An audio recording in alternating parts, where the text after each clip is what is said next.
মোরা আজগো বানামু ফুচকা হেললে গিয়া এখানে কাঁচা সেদ্ধ যা লাগে সব লইয়া লইছি। তারপরে তেঁতুলের টকটাও বানাইছি। এখন মুই ফুচকা ভাজবো। তাই কড়াইয়ের মধ্যে দিয়ে দিলাম কিছু ইনস্ট্যান্ট ফুচকা। এখন সেইগুলারে লাইটরা সাইডরা বাজিয়া প্লেটে উড়াই হালাম। যখন মোর হাতে বানানোর সময় থাকে না এই ফুচকা, তখন এই ইনস্ট্যান্ট ফুচকাই হয়েছে একমাত্র ভরসা।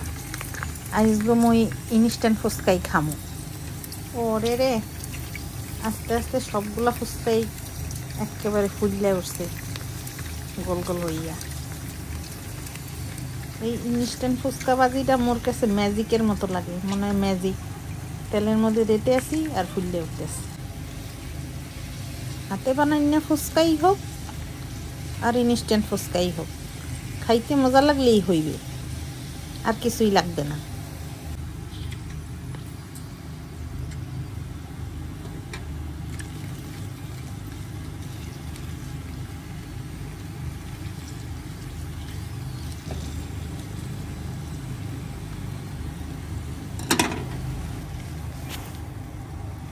এই যে হইয়া গেল মোর মোটামুটি ভাজা কমপ্লিট। মুই এখন এগুলার এই প্লেটে তুলে লইতে আসি।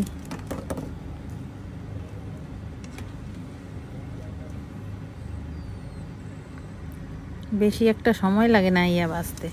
তো একটু খাইয়া দেখছিলাম, এর মধ্যে একটু লবণ বেশি হয়েছে, চাট মশলা দিছিলাম, সেই জন্য একটু লবণ কটা হইয়া গেছে।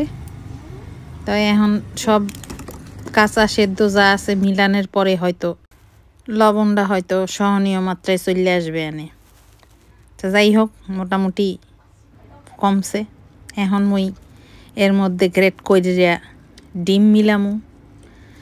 ডিম মিলানো হইয়া গেলেই মোরা খাওয়া শুরু করে দেব। সাজান সোজানের আর সময় নাই, লমু আর কপা কপ খামু। এই তো মোর মাইয়া একখান বানাই হেলাইছে। এখন তেঁতুলের টক ভেতরে দিয়া একেবারে মুহের মধ্যে দিয়া সব সবাইয়া খাইয়া হলাম। তেঁতুলের টকটাও হয়েছিলে দুর্দান্ত, সেই রকমের মজা। আওয়াজটা শুনলেই আপনারা বুঝবেন না কি মজা।